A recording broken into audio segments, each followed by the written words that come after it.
What if the real threat to our health isn't just poor diet or lack of exercise, but the constant buzz of notifications, late-night scrolling, and a stress response that never gets turned off? Welcome to the Aging Well podcast, where we explore the science, stories, and strategies behind living a longer, healthier, and more purposeful life. I am your host, Dr. Jeff Armstrong. In this episode, we're joined by Justin High, entrepreneur, wellness innovator, and author of the upcoming book, Stress Nation, to explore why cortisol, the body's master stress hormone, may be the missing link in your wellness equation. We'll talk about how our overstimulated, tech-obsessed culture is silently disrupting hormone health, damaging sleep, and accelerating aging, and what we can do about it. It's a conversation about modern life, ancient biology, and reclaiming calm in an always-on world that is trying to age well. Justin, welcome to the Aging Well podcast. Let's just kind of start off with the big idea behind your new book, Stress Nation. What led you to focus so intensely on cortisol, and why now? It's a great question, and thank you for having me, Jeff. I really appreciate being on your podcast. I'm a big fan. Really, the book is the reason why behind the company Rebalance Health. And I thought it was really important to explain what has happened in the past 30 years that has caused everyone's cortisol levels to go crazy. And the book, Stress Nation, really focuses on kind of this fun narrative around what it was like growing up in the 60s, 70s, and 80s, right? And how that has morphed in the last 30 years. The analogy that I like to use is real simple. It's all based on technology. The iPhone, right? This device that we now have hooked to us. It's almost embedded in us, right? It's one of multiple screens, right? We're now talking through technology on screens right now, right? We are addicted to screens, and there's nothing we can do about it because it's the way the world works. The book focuses on really how that has taken over and hijacked our health. And it's a call out. It's not blame. It's just a call out that Silicon Valley has done amazingly well in developing technologies and platforms and products to support the efficiency of life. But they haven't actually looked at how that impacts the human body and the human being. And companies are rewarded for gamifying everything. And we are now addicted to all these aspects. And that isn't how it used to be. Go back just 30 years, we didn't have these screens embedded to our bodies basically 24/7, right? And I reflect back when I was a kid. I grew up in London, moved to America. My family moved here when I was very young, and I kind of split my life between California and London. And I remember coming from England, where we had 4 TV channels, over to the United States, where we had literally like 80 or so channels. But at the time, it was the set-top box.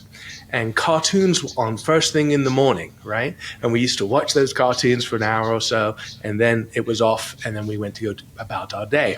We played outside. I mean, you've seen all the social media fun kind of processes and kind of video that go out talking about we drank from the water faucet, right? we literally played with traffic. We won our BMX bikes and tried to kill ourselves going over jumps and stuff. And when the streetlights came on, we knew it was time to come home. Our parents didn't worry about us in that same manner that they do today. And really, from a parent's perspective, there wasn't a news channel, there was a news hour, there was a news alert. There was very, very little content that required us to be in front of screens all the time. Even if I was a naughty teenager and I wanted to stay up late and watch television, at midnight, the national anthem came on, the wonderful flag was flying, and then it went to snow. Right? You couldn't, right? You wanted to watch a movie? What did you do? You went to the video store and you tried to find a video of something that was on the shelves and that you could actually, you picked up the cover and there may be 2 or 3 copies behind it. If you were lucky, it was there and you got to watch a video for that evening or that weekend.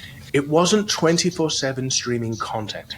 And that's really the basis of the book, is that life has evolved because of technology.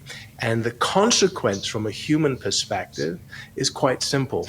We're now on high alert. Our cortisol levels are always in an elevated state.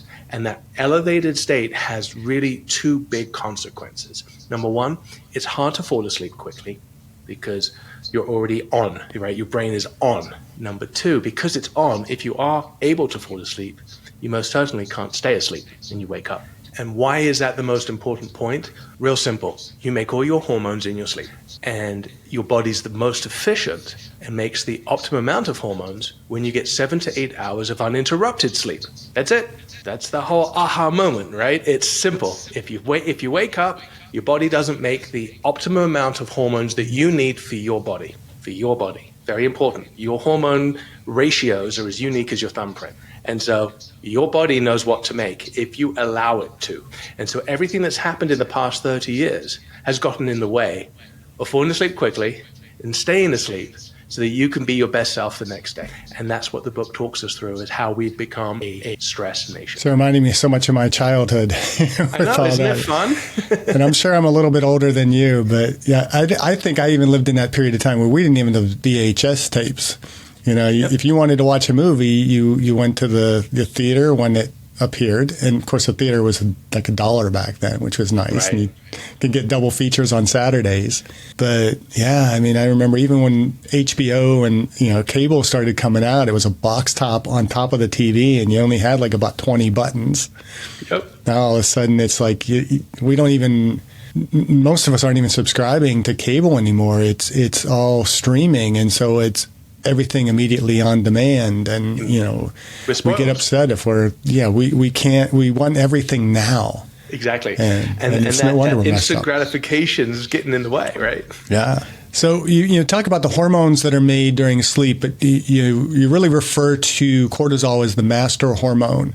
And so for those who are a little bit unfamiliar, hopefully people aren't so unfamiliar, but those who are unfamiliar, what exactly is cortisol and why is it so foundational to our health? Yeah, it's a great question. Cortisol is the body's alarm clock, really. It's the alarm mechanism that goes off when something isn't right. If you go back in history, it's, there was a fire, there was a saber-toothed tiger attack, you're going to get mugged. Something happens and instantly this cortisol rises, right? It's not adrenaline. Cortisol is the body's alarm wake-up call, and adrenaline is the one that kicks us into action to do what we need to do. So cortisol is just something that is commonly referred to as the stress hormone. And it's been given all kinds of wacky names over the past few years, and people are calling, things like cortisol face. And, they're taking serious disease, I call it dis-ease, but disease symptoms for like Cushing's, where you do get a puffy face, right? And they're kind of making that an everyday term, which is, I feel, a little unfortunate because people are really suffering with major diseases, and all of a sudden everyone's waking up from having too much, sodium or sugar the night before, and they wake up puffy, and now they have cortisol face. This is not the case, okay? It just isn't. Cortisol is what I'm just enamored with it because almost every molecule in the human body has a cortisol receptor. No other hormone functions that way. So literally, when cortisol is elevated, it affects the entire body from head to toe system. And that controls the ability for your body to make other hormones in an indirect way. And the indirect way is through sleep.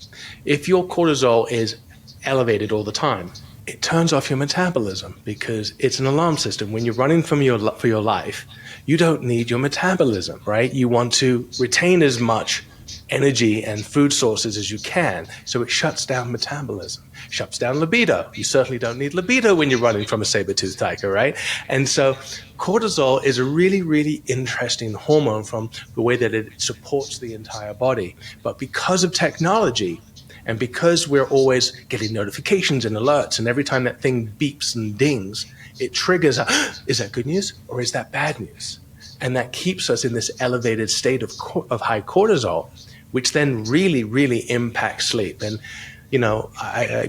I've listened to so many of your episodes, and everyone's got an opinion. But at the end of the day, if you can't sleep, you're in trouble. Right. And sleep is the original biohack, from my opinion. You need to protect your sleep. And even more so as we get older, because if cortisol is nice and low, you can fall asleep, stay asleep, and you can make the hormones. And then a lot of the symptoms that the world suffers from today tend to go away. And People talk about, I'm gaining weight, I can't keep muscle mass.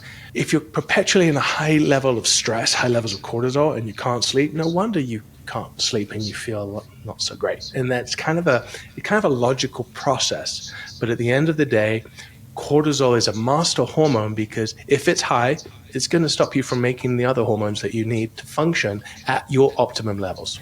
I like the idea of calling it the master hormone. I mean, we've so long called it the stress hormone, and it's a bit of a misnomer because it is much more of a regulatory hormone.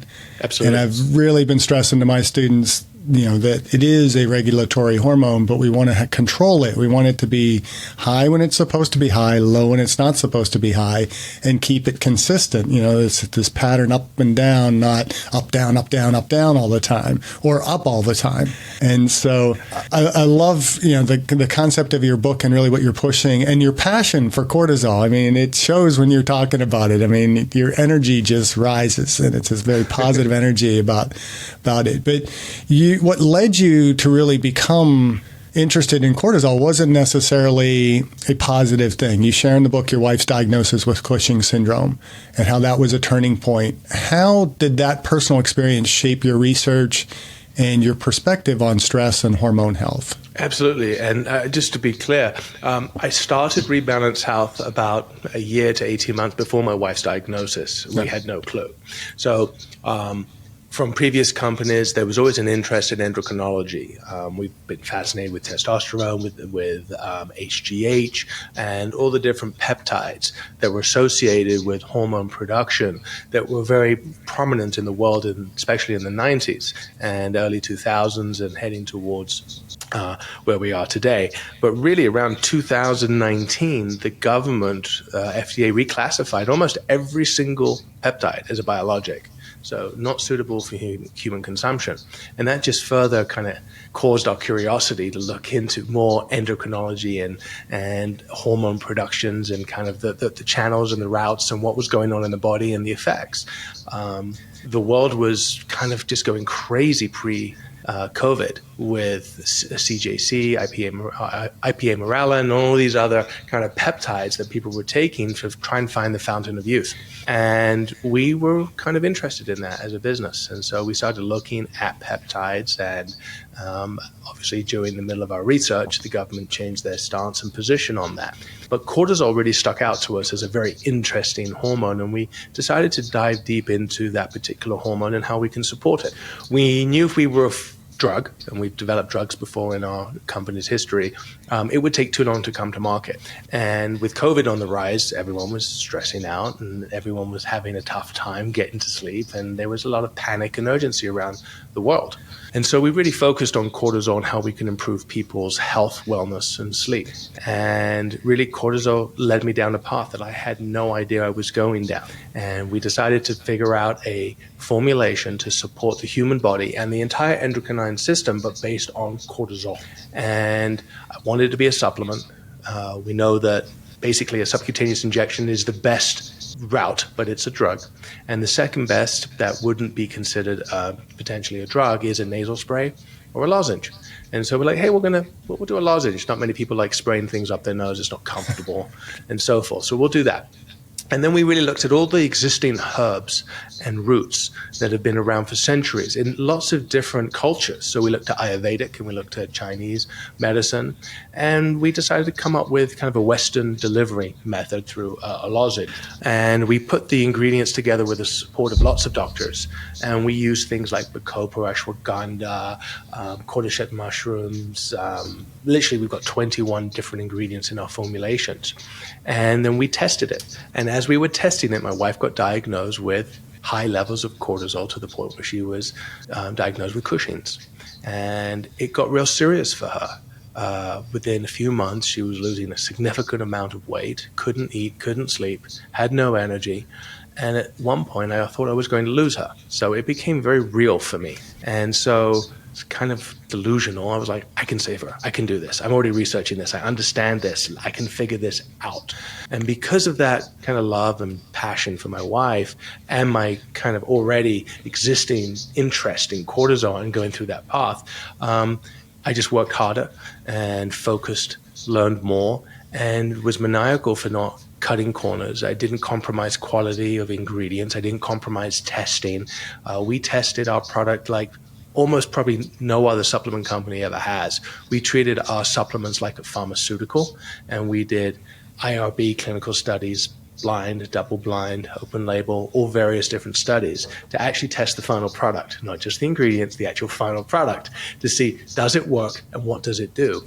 And the outcome was fantastic. We've got published in multiple medical journals, peer-reviewed, evaluated, and even one of our studies was invited to present at the North American Menopause Society because we inadvertently stumbled upon a solution to reduce perimenopausal symptoms. And we actually have data and a clinical study and now a double-blind clinical study proving that we can reduce perimenopausal hot flashes and other symptoms by greater than 80%.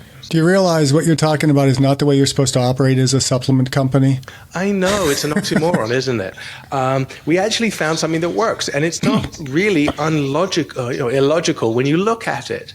Right. If we are all operating at high levels of stress, we're sleep deprived. If we're sleep deprived, we're not making the hormones. So if you're going through perimenopause or you're going through andropause for men, right, you are making less of the hormones you need to function. And so if you're making less estrogen, progesterone, and testosterone, well, guess what? All your symptoms are going to be exacerbated. It's kind of common sense, right? And so it's not an alternative to other solutions like HRT, which I'm a big proponent of, but HRT doesn't address cortisol. HRT does not address stress, right? And if you are not getting the right sleep, you're going to have more symptoms. And for men, it's the same. And I'm not trying to say, men have it too and blah, blah, blah. Yeah, women have it horrific. I've actually put myself through the equivalent of perimenopause for about a month, just as an experiment by taking my personal estrogen levels down to 0. And I was having hot flashes every 20 to 30 minutes. And I lasted about a month, and I was like, there's no way that I could survive this for 7 to 14 years like women do.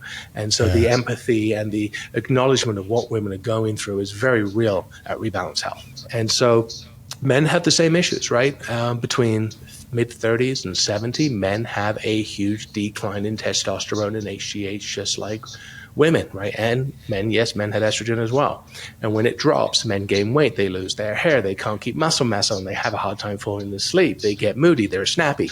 But at maybe a fraction of 0.5% of what women go through, right? And so if you have ever been in bed and you've been a little hot and you throw the covers off yourself, gentlemen, you've had a hot flash. Simple as that, right? Yeah. It's like you had a little moment where your body temperature rose and you need to calm down, cool down, and so you threw the covers off and you were able to fall asleep. Now imagine that you threw the covers off and there was no way that you could cool down and you can't get to sleep. And that's what women are going through, as just one example of literally dozens I could provide. And so at the end of the day, we found out by focusing on cortisol that really we're a cortisol sleep company, because if we can get our cortisol in a regular pattern, which is high in the morning, lower in the afternoon, and as low as possible at night, you can fall asleep and stay asleep. And guess what? You wake up the next day and you feel amazing. But if you do the opposite, which is, like you said, up, down, up, down, up, down throughout the day, and you end up here at the high point, you can't fall asleep. You have a tough time staying asleep. You wake up multiple times during the evening. The next day, you don't feel great. And if you have so many consecutive nights like that, you're on a hormone downward spiral. And you're going to feel really bad. Yeah, and that's been the path I've been on. I have not had cortisol tested, but I am certain that my cortisol levels are more consistently higher than they should be, just because of the way I'm sleeping or not sleeping.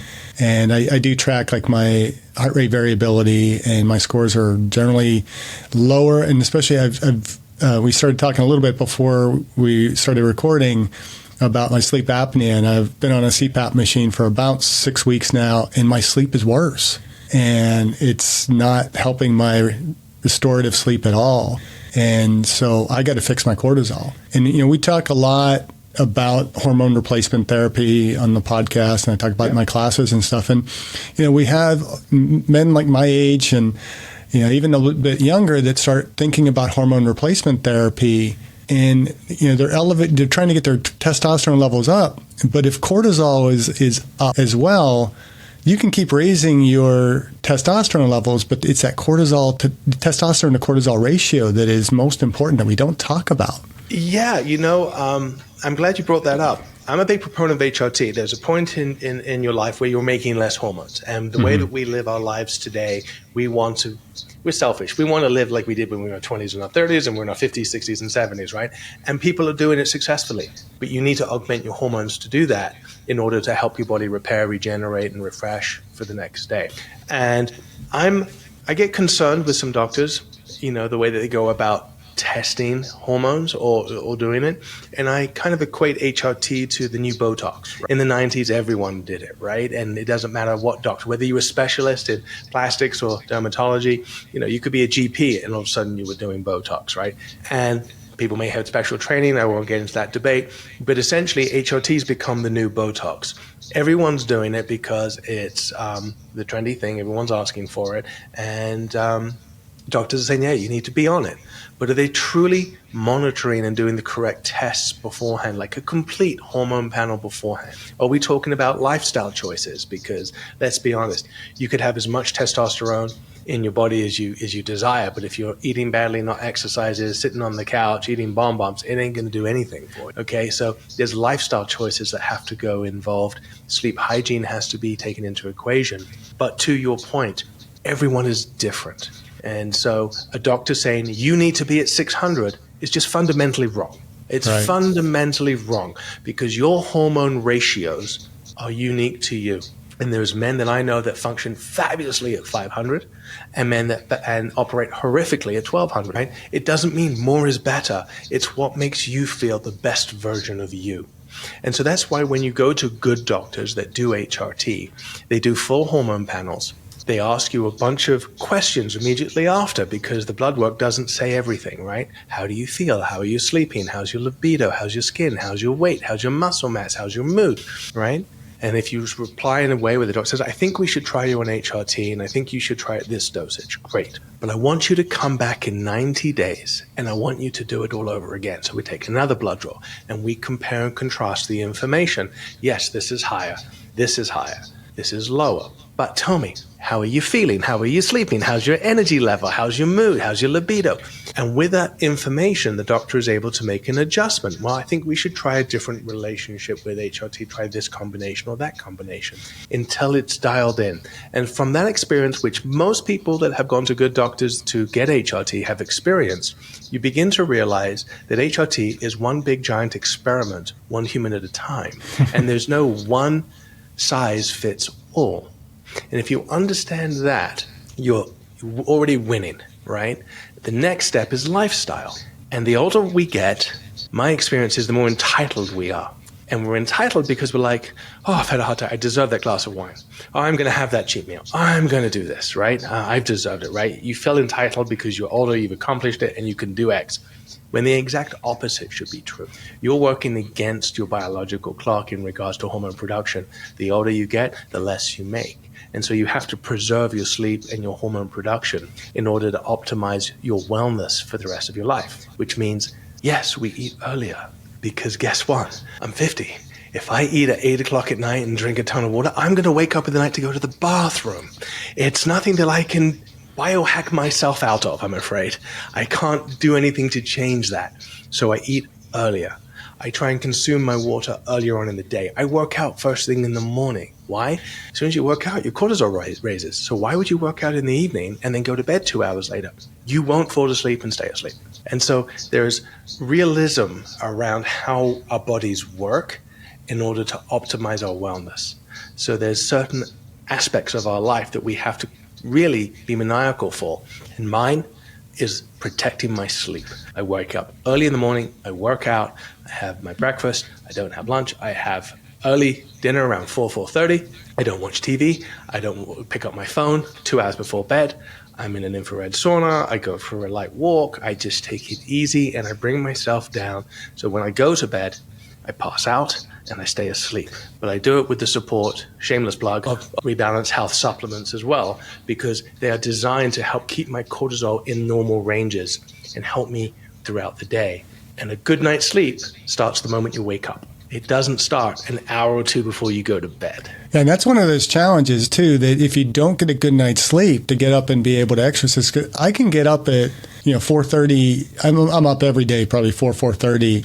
I'm having a harder time kind of getting up and working out in the morning just because those sleep scores are not where they should be. And I end up working out in the afternoon because I have to. I got to get it done. But I really prefer to be in the morning. Mm-hmm. And so I am actually really looking forward to trying your Rebalance Health. I've already ordered my dream package, and that I was hoping would come before we actually had the conversation, but it'll probably come today. But I think I ordered it last Wednesday. I'm happy to send you what you'd like, but I'd recommend Man Mints for you. It's our Man Mint product. It's a lozenge. I'm sucking on them now. And the reason why it's better off as a system is simply because you are controlling your cortisol throughout the day. So something can happen today. The podcast could forget to record. Your wife could call, something should happen. The kids have done something silly, and your cortisol spikes. And it might take longer for it to calm down. But then it's throughout the day. It's always happening. So the lozenges throughout the day help keep your cortisol in kind of a regular but healthy pattern, right? And at night, it just keeps going so that once you actually fall asleep, the ingredients in the dream help you continue to support your cortisol and help you sleep and support your other hormones with L-theanine and all these other wonderful ingredients that we put inside of the product.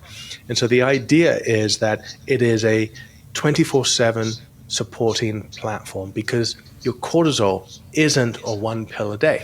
Right. There's something that most supplement companies forget, which is your metabolism. You have breakfast, lunch, and dinner, or most people do, because you burn off whatever you put inside of it every 4 to 6 hours. So how can you possibly take one lozenge in the morning for cortisol and have it expect to work for you at 3 o'clock in the afternoon? It's been 7 hours. You don't have any of those ingredients left in your body. And so the whole premise behind the Rebalance systems are that you take them throughout the day. So I'm taking the Man Mints right now, and I'll take 1 or 2 this morning, I'll take 1 or 2 this afternoon, and maybe another late afternoon. And then I will take the Dream before I go to bed. And that is helping keep my cortisol in the normal ranges versus being elevated or dropping and then elevated and dropping. It's very important to stay consistent so that I'm able to fall asleep quickly and stay asleep. Otherwise, I got to turn this off. This thing's going all the time. I have to turn that off. And so there's a process associated with it. And Rebalance has probably one of the only supplement companies that's now got 4 clinical studies, IRB studies, and published, proving the science. It's not just we think it works or we're going to say the right thing. It's like we actually can make claims because we've done the clinicals. We've actually done the work. And we're talking hundreds of subjects in the clinicals, not just 1 or 2. Okay, so we've got real studies, real information. And to be invited to present at the largest organization for menopause, for example, is a huge honor, right? Huge honor because they felt the science was that valid. So let's talk a little bit more about how cortisol imbalance is affecting women in midlife. We talked a little bit about men. You did talk about menopause and perimenopause briefly there, but why is this demographic so often left out of the conversation? It's a really good point. And to give you an idea, there's 49 million women entering perimenopause this year. It's a very large demographic, and it has been dramatically underserved over the years. And I think it just came from a lack of truly understanding what's happening in the body. And let's be honest, I didn't start off to solve this problem. This is something that we came to through understanding cortisol and then having women reach out to us and go, my hot flashes are gone. I'm down 3 pant sizes. I like myself again. My family likes me again. I'm not having the mood swings that I used to. But we were blown away. I mean, we knew cortisol reduction would support endocrinology and help optimize sleep and so forth, but the actual effects on the human body was completely unexpected. Think about the pressures that women go through today that they haven't ever gone before. They're penetrating glass ceilings, they're having top powerful jobs, they're bringing in income to the family, they're still being the caretakers. There's just so many pressures on women and men. I mean, I don't have an argument one way or the other, but there's just so much going on today, more so than there ever have been. And the social media aspect and the email and the constant communications. And, we used to live in bubbles. We used to only understand what was going on primarily in our towns and our cities, right? But now the world is completely available to us, right? We didn't really know what was going on in the Middle East 40 years ago. We didn't have that technology to get the information over to us with newspaper. And typically it was what happened in our local areas. But now we're so much more global, much more aware of what's going on in the world. And it weighs on everyone, right? Everyone is just so vested in making the world a better place. Excuse me. Global warming, the natural disasters happening everywhere. It's just, there's so much more pressure and stress, I think, on the human race than ever before. And it's very concerning. Are we going to have enough water for our grandkids? Are we going to be, having to live inside because of the ozone layer? I mean, there's so many issues that pop up. And I think that weighs on everybody in such a big way, on top of financial pressures, right? Just think about the cost of food, the different political environments we live in the United States today and around the world. It weighs on everyone, and that stress is building up, and hence our cortisol levels go higher and higher and higher. And I think because of the lack of sleep, it is exacerbating these symptoms for men and women around the world. And I'm not saying I am a solution for everyone and everything, but I can guarantee you HRT does not address cortisol. The only thing that addresses cortisol is being mindful and understanding the effect on the body and trying to have lifestyle habits that support it in combination with supplementation. And I believe that we are the best supplementation on the market with proven science and efficacy to support that mission. But at the end of the day, cortisol is so far removed from sleep. Historically, that's why I wrote the book. Stress Nation is trying to bridge that gap to help people understand that even though it's 2 or 3 derivatives removed from sleep, it is the cause and effect. It is the underlying reason why the human race is suffering right now. But yet we're all thinking, I got to lose weight, or I've got to do this. Well, no, right? And last thing is, people talk about exercise and nutrition. And absolutely, it's 100% big part of all of this. And then people always ask me, what's the best nutrition plan? What's the best exercise plan? And my response is the same. It's really straightforward. Farm to table, organic food is the best. Consume less calories than you burn and get your heart rate up. In terms of anything else, lift weights. It's the only thing that's going to improve the quality of your life for the longevity. Lift weights. Put yourself under load. Now, you don't have to lift massive weights, but you want to fight osteoporosis, you have to put your bones under load. You want to increase your muscle mass, most importantly, you have to lift weights. But don't forget to stretch and look after yourself. But it's that simple. There is no best nutrition plan. There's been the Atkins diet, the keto diet, the South Beach diet, the paleo diet. I mean, everyone wants to do a new diet because guess what? It's a business. It's got monetary value to the author, right? What's best is what works for you. And as you get older, you will have allergies and some things won't agree with you and you may have an injury and you have to adapt. But it's that simple. But if there's one big piece of advice that the book focuses on, Rebalance focuses on, is control your cortisol, control your stress, and be maniacal for sleep. Clinically speaking, if you wake up once at night, it's a bad night's sleep. And so with sleep apnea, you can appreciate how severe it can get. Yeah, for me, if I wake up twice a night, it's a good night's sleep. So really trying to work on that. And, I think a lot of us older gentlemen with our prostates and things like that, we think that we are waking up because our bladder's waking us up. And I know for myself, when I get up, I have to pee, but I'm not getting up because I have to pee. Otherwise, there would be this huge stream of urine coming out of me when I peed. My sleep is getting disrupted. Right. And it has been a challenge to try and get that all in order. And so much so that, as we talk about our pillars, and you've listened to some of our podcasts, we have our 6 pillars, that sleep is really starting to elevate to me to being being the most important pillar of good health. Because if we don't get good sleep, doesn't matter if our diets are zeroed in the way they should be. Doesn't matter if we're exercising, because we're not going to exercise as well because we're not recovering, right. And we're not going to have the energy to exercise to get enough stimulus for growth and adaptation. And smoking, we have that as one of our pillars, but it's like people aren't smoking as much lately. Yeah. And if you are, that's going to end up disrupting your sleep. That's going to have an impact. And, of course, social connections are important as well. No but that sleep is so critical. And just the more we interview people like yourself and people about brain health, it's like, sleep should be our number one concern as we're, trying to age well.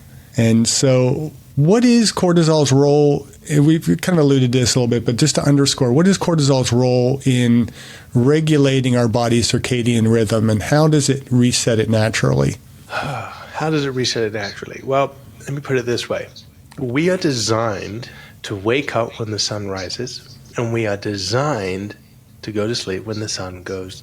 And the best thing you can do when you wake up in the morning is not reach for the phone, not check who's texted you or who's liked you, but to go outside and to get as much sunlight as you can and help elevate your cortisol levels. Now, when you go to sleep and you wake up in your last few cycles, you start to develop cortisol naturally so that your body can wake up, but it is based on that rhythm. The hardest thing you can possibly do is have a night shift or be a working emergency services professional doctor, because you're fighting that natural rhythm. And even the doctors have begun to not require those long shifts because they appreciate how disruptive it is to your health and your well-being. But cortisol is designed to get you up, get you going, get you energized, get your mental clarity going in its normal levels, right? So I'm talking high in the morning, right? And so you want that sunshine, that exercise, everything to help get that cortisol up to where it needs to be so you're on your top of your game. But if you're not careful, you can go past the peak and get into that fight or flight state, and now you're in trouble. And we want to get you back down into that normal range, which is, again, high in the morning, low in the afternoon, and as low as possible before bed. That is the natural circadian rhythm, and our cortisol helps us in that cycle. But everything that happens in our day, everything that you have no control over, literally affects your cortisol, right? But if you're mindful about what you should be in and you feel yourself in that stress state, you're like, you know what, I need to calm down a little. And one of the best things you can do to bring cortisol down is either go for a walk outside, do some breathing, like some special breathing techniques. There's hundreds of them. Box breathing would be one that would be great, right? Just focus on your breath and bring your cortisol levels down. It's amazing how quickly that can happen. And then just control your life in a way that you feel like you're in control. If you ever feel like you're out of control, that's a good sign to stop and pause, because you want to keep that natural circadian rhythm going so that you can have a effective and enjoyable day and you can show up as your best self. And when cortisol takes over, we don't always show up as our best selves. So what do you say to the person who says, well, I'm having trouble sleeping, so I'm just going to take melatonin. I'm just going to take a big dose of melatonin. Well, does melatonin address your cortisol levels? Not at all. Not at all. Melatonin is something that your body will always make. You actually don't need any support with melatonin. We actually have in the Dream formulation a melatonin version and a melatonin-free version. Unlike testosterone, estrogen, and progesterone, if you take melatonin, your body will always make it. If you're a young guy in your 30s taking testosterone because you want to look jacked and get all, looking like the superstars, right? You stand a very big risk. And that risk is after 12 to 14 months, the data suggests that you'll have an 80% chance of never making testosterone naturally again, ever again, even if you come off of it. And so you're on TRT for the rest of your life. Some would argue, I don't care. That's fine. If you're in your 60s and 70s and you're beginning to go on TRT because you want to get more because your body simply isn't making any, that's a whole different equation. It makes total sense, right? Same for women. Melatonin is different. You can take melatonin and your body will always continue to make it. However, your tolerance levels become less and less, right? And so, greater and greater. So basically at the end of the day, you need to take more and more melatonin to get the same effect. And what does melatonin do? It doesn't put you to sleep. Everyone thinks it puts you to sleep and keeps you asleep. Melatonin prepares you for sleep. It puts you in that kind of, I'm turning off my brain a little bit. I'm beginning to get into that twilight zone and I can fall asleep. It doesn't keep you asleep. And in fact, I actually have a clinical study on that. I can prove that melatonin for the majority of supplements go into your body and it takes about an hour to an hour and a half before it kicks in. It hits a peak and then comes right out. And so your body metabolizes it. So it doesn't stay in. It goes in and comes out. When I did a study on ours, it goes in quicker and it stays at the higher level for a longer period of time. And yes, it comes out, it goes away. And so what happens is your body just becomes less and less responsive to the natural amounts that you make. So you augment it, you take some melatonin, you get a bigger dose, and it works better for you. And after a week or two, that doesn't work, so you take another, and you take another. And now you're taking 10 melatonin gummies, and you're messing up your body's natural circadian rhythm and your body's ability to put itself into a relaxed state to be able to go to sleep and fall asleep. So melatonin is a wonderful tool. It should be cycled, meaning on and off every 30 days or every few days, depending on how you use it. But it certainly shouldn't be abused. And I'll go out on a limb here on a soapbox. Any company that's selling you melatonin gummies for your kids should be shot, hung, and quartered. Because you're now suggesting that your child needs hormone replacement therapy, because that's exactly what you're doing by giving them melatonin, because melatonin is a hormone. So my understanding of melatonin is that it really just tells our bodies it's time to go to sleep. And the only time really to take it would be if we're, when you're going back and forth between London and LA, you might need to take a little bit extra melatonin just to kind of trigger the pineal gland to put out some so that your body's saying, okay, it's time to go to sleep. But a very short-term kind of fix, if at all. For me, I personally use the Dream Melatonin Free. And if I've had a particular stressful day and I'm a little bit more high-strung than I should be at 6, 7 o'clock in the afternoon, I'll take the Dream with melatonin, because I feel like it'll give that extra kick to help get me to where I need to go so I can fall asleep and stay asleep. I don't use melatonin on a daily basis, but maybe a couple times a month I'll use it. Otherwise, I'm very, very conscious of my day, when to wind down and to turn off. And I think there's a big movement, or has been a good movement, that we have to work harder, longer than anybody else. And Americans are known for that, right? We have unbelievable work hours in contrast to, say, Europeans. And I think working harder isn't working smarter. And so it's not who has the most hours wins. And that's the mentality that we have. And the analogy that I always compare it to is, would you drive your family and your loved ones on a long distance trip with 4 hours sleep? No, you wouldn't.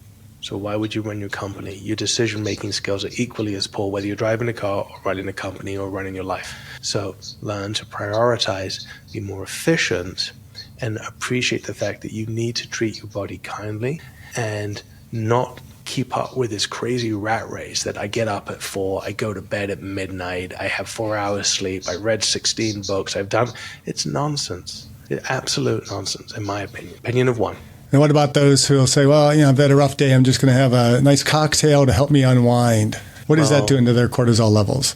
Well, forget what's doing to cortisol levels. Everyone thinks alcohol is a relaxant, but it is. It's a relaxant for the first hour, and then it becomes a stimulant when it converts to sugar. And now you're wired. It's why most people have a glass of wine with dinner. It's my treat. It's like that entitlement I was talking about, right? I've earned this, right? It's only one glass a night. Well, guess what? Did you wake up? Guess why you woke up? Because you gave your body a big zap of sugar.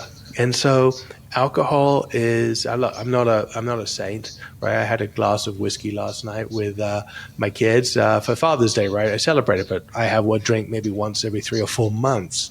But I know what it's going to do to me. Did I wake up last night? Actually, I didn't.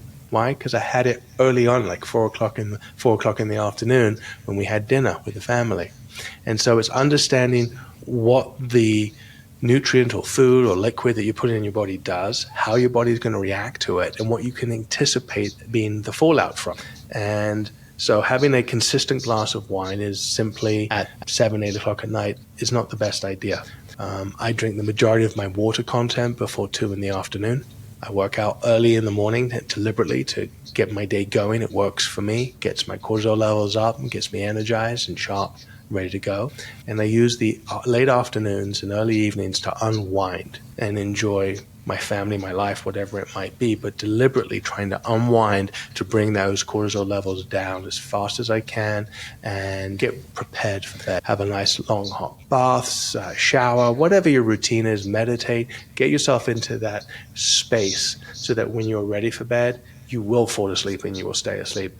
And it's not easy because, again, this is in the way, and doom scrolling is horrific. I mean, the average American scrolls the entire length of the Eiffel Tower every day on their phone. So you've been talking about how addicted we are to this input, and you just had your iPhone up there. What are some of the signs that someone's nervous system and cortisol levels are being hijacked by this overstimulation, even if they think they're managing stress? Somebody, I do box breathing regularly, I do yoga, I'm limiting my alcohol, but they're still overstimulated. How do we express to our listeners and our viewers that maybe they're not managing their stress as well as they should be? Simple, sleep quality. It always goes back. Everyone says, should I test my testosterone? Should I test my cortisol? No. You can have anxiety about getting your blood drawn. That's going to raise it. Your cortisol is so sensitive. It goes up and down every moment. To me, save your money and just track your sleep. Simple as that. What was the quality of my sleep? How much REM, how much deep, how much light do I make? Definitely deep sleep is the most beneficial in my opinion, along with REM, and light is the least beneficial. Still, together, very important, but I prioritize and I look at my REM and my deep sleep. Those are the ones I really want to monitor and look at. You're looking for at least 60 to 90 minutes of deep sleep every night. And if you haven't, that's your goal. Simple as that. That is your goal. Consistently 60 to 90 minutes. And monitor how many times you wake up. So whether it's a sleep device that you wear, whether it's an Oura Ring, a Fitbit, a Whoop, or what have you, to me, monitoring your sleep is the way to function and be alert as to whether I'm a victim of high cortisol or not. And I would imagine that probably 99% of the population is. If you have to pick up your phone and check out that beat, you're on the spectrum at somewhere, some point. It really is that simple. I think there was a game at one point, wasn't it, where everyone puts their phone in a restaurant on the table and they stack it up, and they're all beeping and buzzing throughout dinner, and whoever picks up their phone first has to pay the bill, type of thing, right? Because that's just an example of like, oh my God, I'm waiting for this call, or my kids need to contact me. I mean, everyone became helicopter parents, right? At what age do you give your kids a smartphone? Oh, but I need to communicate with little Johnny after soccer practice to make sure he's safe. And it's like, was that a thing for you and me? I grew up in the 70s. Is that no? It was get home before the sun goes down. Literally, that's all you need to do. Be safe. And so that kind of awareness of the world isn't a safe place anymore, and my kids are going to be taken, or something bad's going to happen to them, or there's bullying. It's driving everyone crazy. So it sounds like the assumption should probably be that we are all overstimulated and we're all not getting enough sleep. I would agree with that 100%. So most of the doctors, I think, in the world. How do you track your sleep? I have an app that's on the bed. I have a Tempur-Pedic bed, and it has a sleep sensors on it. And every day I get a sleep score. And I often post my sleep scores on my social channels so you can see. I'm typically in the 90% range. 90% or above. And funny enough, when I take the melatonin, normally it's the higher ranges because it knocks me out, because I don't abuse it. And so I use it when I know I really need it. Otherwise, I'm quite happy with my 7.5 to 8 hours of sleep that I get consistently. I typically wake up maybe once in the night, and that is not very often. Typically I sleep through, but if I do, it's once. And I'm very careful, and it's simply because having my wife go through Cushing's and both of us being super, super sensitive to our sleep and our stress levels in order to make sure that she doesn't have a kind of a setback and get diagnosed again and have high levels. And so we definitely try and keep our lives calm from roughly 5 o'clock in the afternoon onwards. But we are both up at 4 a.m. We go to the gym. We're at the gym by 5. We work out. We're back. We live our lives, and we're in bed by 8:30 at the latest. Kind of everyone would say you're boring, but I would say that we're living life to the fullest. Yeah, I think boring is fuller. I think we think that we have to cram more and more into our lives, and we become this population that is perpetually tired, foggy, wired but exhausted, and rather than caffeine in the morning and, alcohol in the evening to try and unwind, what are a few practical first steps that we can take now to begin to restore that hormonal balance. And again, this is probably a good place to underscore the Rebalance Health, and for you to kind of tell us again, kind of what is Rebalance and how do the products help restore this hormonal balance? Okay, so full disclosure, taking Rebalance by itself isn't going to work. And I don't think many companies will ever disclose it like that, right? It's not going to work by itself. And we're not here to, blow smoke up your rear end, right? We're here to tell you the truth. Rebalance helps mitigate the crazy pace in which we operate in today's world. It helps keep us even. To be fair, a lot of people take our product and say it's life-changing, because it literally did change their lives in terms of their mood, their energy levels, their hot flashes, their testosterone levels, their energy levels, their mental focus, because they didn't realize how intertwined cortisol is with their daily kind of quality of life. And so in the morning, my recommendations are always exercise in the morning if you can, have a healthy breakfast, and start drinking your water for the day. Whatever you think is the right amount for you. I'm not going to have a dog in that fight, okay? And then enjoy your day. Take Rebalance throughout the day to help take the edge off. You've seen me pop 2 lozenges already on this podcast, and it's not staged. They're on my desk. I take them all the time. I swear by them. They work. They keep me even, keep me sharp, and they keep me functioning. Get up. Literally get up and get outside. Go for a walk. If it's 5 minutes, 10 minutes, the sun, the fresh air, the movement in your muscles, it's amazing. People talk about weight loss, but I agree with you. It's not. It's body fat loss, right? You want to change the kind of the dynamic and the ratios in your body. Weight loss, muscle weighs more than fat. I'm not a fan of intermittent fasting or any of that, simply because glucose in your body expires after 30 minutes. It goes to the next available food source. That'll be your muscles, not your fat, because it takes 5 hours to break down fat in the body. So if you don't give your body some food and nutrients in the morning, it's going to break down yesterday's gains. So there's lots of different methodologies to it. But for me, it's wake up, have a little something to eat, not much, banana, literally some protein powder with some water. Go exercise, go lift some heavy weights and enjoy. Don't go crazy with cardio. Why? You can eat more calories in 2 minutes than you can burn off in an hour, Fat loss is literally done in the kitchen. It's not done at the gym. Muscle mass is built in the gym. And then use your steps. I try to hit for 8,000 plus steps a day. That means going for a couple of 15-minute walks throughout the day, which gets me up from this chair and away from these screens, and I leave that phone behind, right? Take my dog. The best thing for cortisol is to hug an animal, hug a loved one, be with have personal touch with somebody else, right? Shake someone's hand, welcome someone with a hug. That emotional, personal connection is also been scientifically proven to bring down cortisol. So be overly friendly, and go about your world, your life with this kind of new mindset of being balanced in everything. Don't sit at your desk for 7 hours. In fact, don't sit at your desk for more than an hour and a half.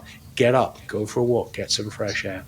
End your day, have an early dinner, try and have it not be too heavy. And I try and aim for 4 hours before I go to bed in order to make sure that my body has metabolized. I'm going to bed on an empty stomach, and I'm not going to be woken up in the night to use the bathroom. So I try and optimize, because I know I'm 50, I'll be 51 this year. I'm getting old. You have prostate problems, you have digestive problems, you have stomach problems. Why do we fight it? And we think, we're going to go for a 9 o'clock dinner. You're going to set yourself up for a really poor night sleep.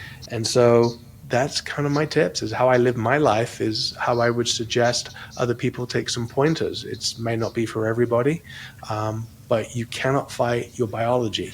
We're human beings, we're all the same, and we're all designed to work with that same circadian rhythm with the sun and the moon. And in order to do that at our very best, we have to kind of respect Mother Nature to some degree.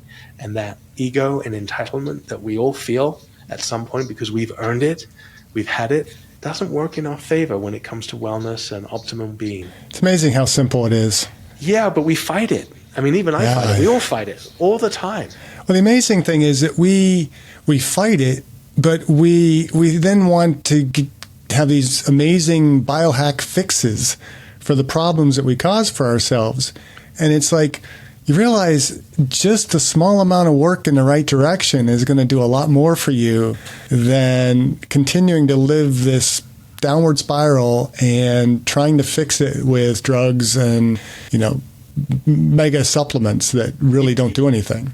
Yeah, I mean, you don't need to buy that infrared sauna, those special glasses, right? You need the blue light glasses if you're going to watch TV and screens till, early, in the evening, and then you want to go to bed. Yeah, of course you want to protect it. But, the light bulbs had blue light in them, right? There's so many things that are bad for you, right? But at the end of the day, you can't stress it. Take the big things. Take the things you can manage. Take them in baby steps and enjoy your world. But you'll be amazed how wonderful it is to reconnect with other human beings and to disconnect from devices.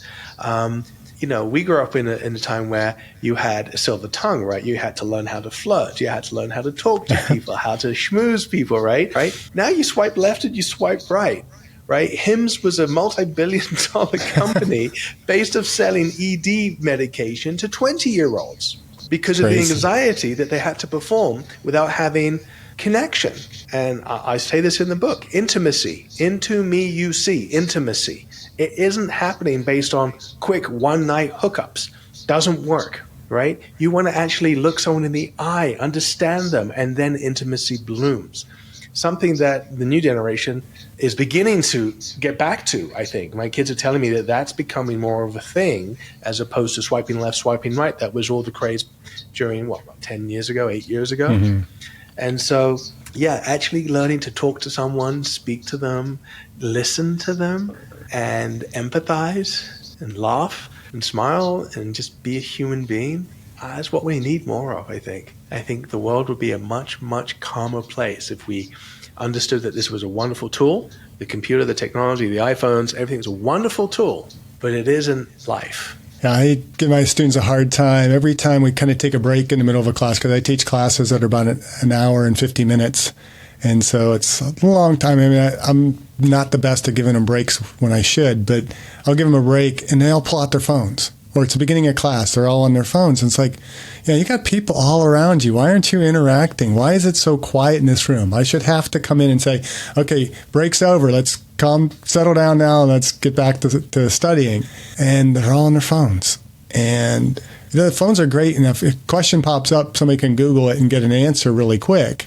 But there's just no communication. It's like, how did I manage as an undergrad student when if I wanted to call somebody, I had to go out in the hallway, find a phone that was available, pull out a quarter or a dime when I was in high school, and put that in there and make the call. Now it's like and they have to be by the phone to get that call. Right. Oh, how many phone numbers did you remember when you were in high school? I must have had like 30, 40, 50 phone numbers in there, right? It's kind of funny. It's like, when we were kids, right, did we need to take every single photo album with us that we ever took, right? Did we have to take every single music album that we ever had, our entire Rolodex? I mean, that's what we're carrying around in our pockets, and it's wonderful. I'm very privileged. I have a wonderful board of directors, people that have worked with Howard Schultz at Starbucks from the early days, one of the founding employees, likewise at Apple with Steve Jobs. And they're quoted in the book, and Steve Jobs, I've been told that Steve Jobs would be horrified if he knew what the iPhone has done to the planet, because that wasn't what he was about. He wasn't about this, like, I'm obsessed with this one device and I look at it all the time.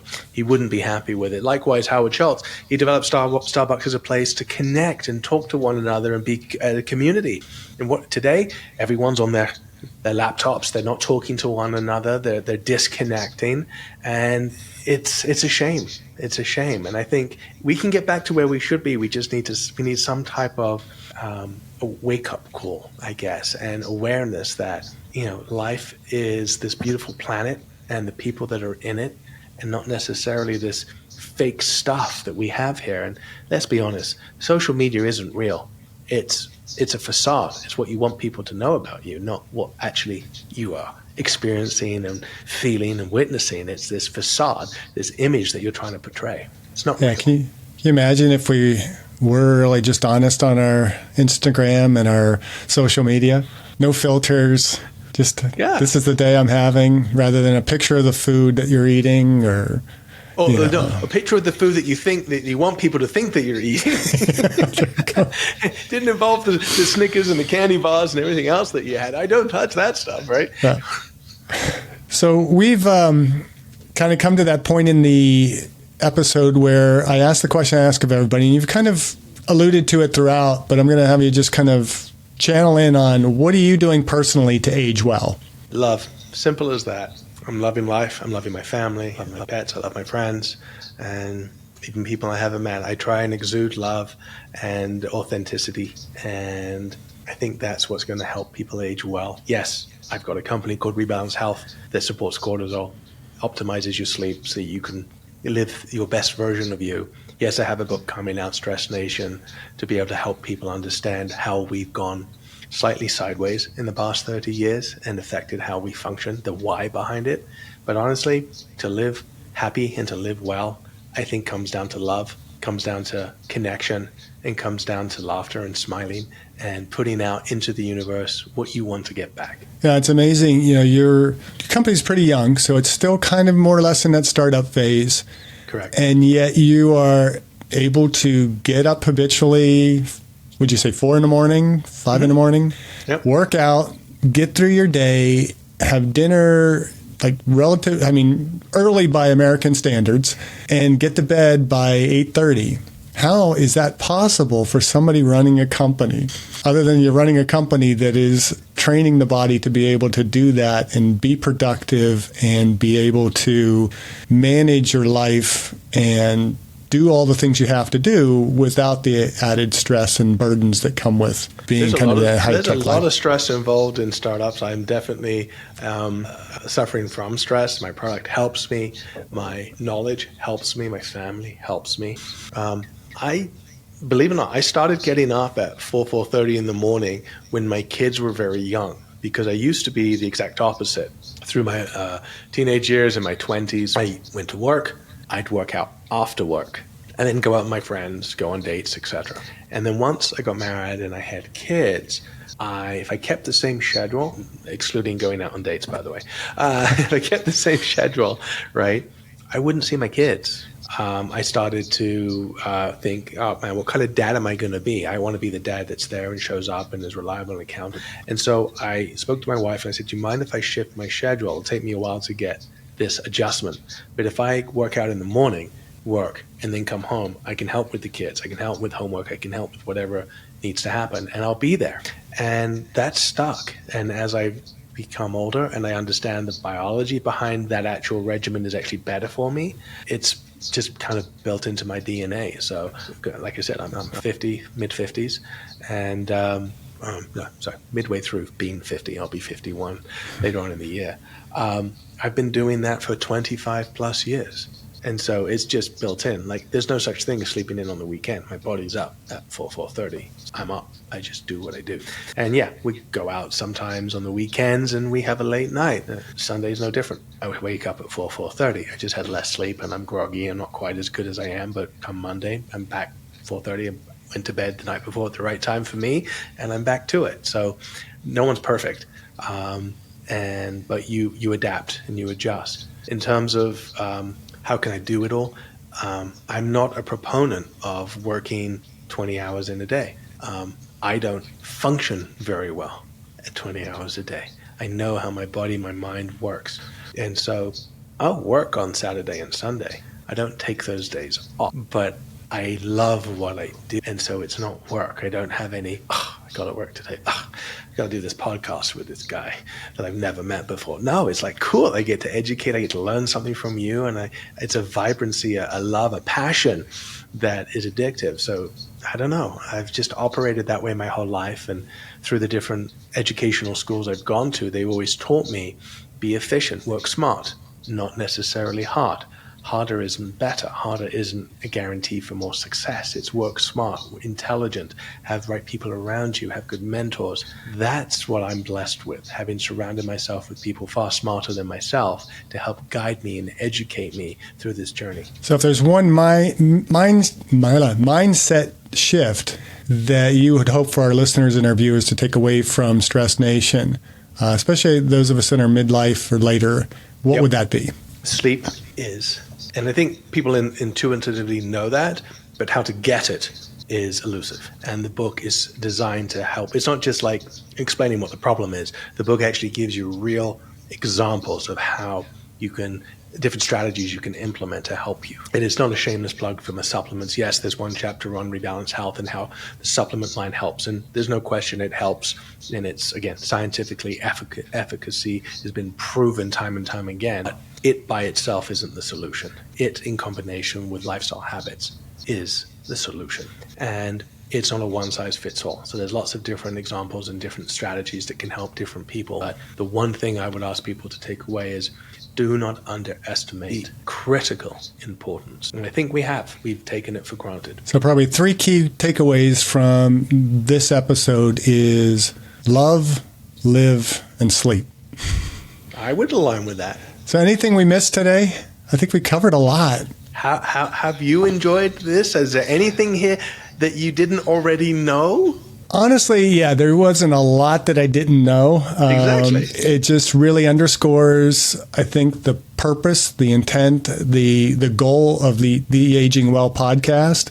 Yeah. And, I really appreciate when I can have guests on here that are kind of living the basic principles that we are trying to extol on this podcast, and not be trying to just peddle snake oil approaches to fixing the problems that we create in our lives. It's not about fixing the problems. We just did an episode that, aging is not a problem to be solved, and your supplement, which again, I'm excited to give a try because I think it's going to benefit me, and I will do a follow-up with our listeners and viewers as I use it and give a good, honest review of it. But I think, it's about just doing the right things and having the tools that can help us to kind of keep ourselves aligned. When the body gets those slight disruptions, fixing that alignment, but in the end, it's fixing the problem, not just putting a Band-Aid solution on it. And I really appreciate that because I'm not a huge proponent of certainly the pharmaceutical companies and their attempts to just put Band-Aids on things. And we tend to be a little bit critical of the Western medicine that, again, it's always trying to fix a problem, rather not fixing the problem, but kind of covering a problem, covering the symptoms and not really going to the source of the problem.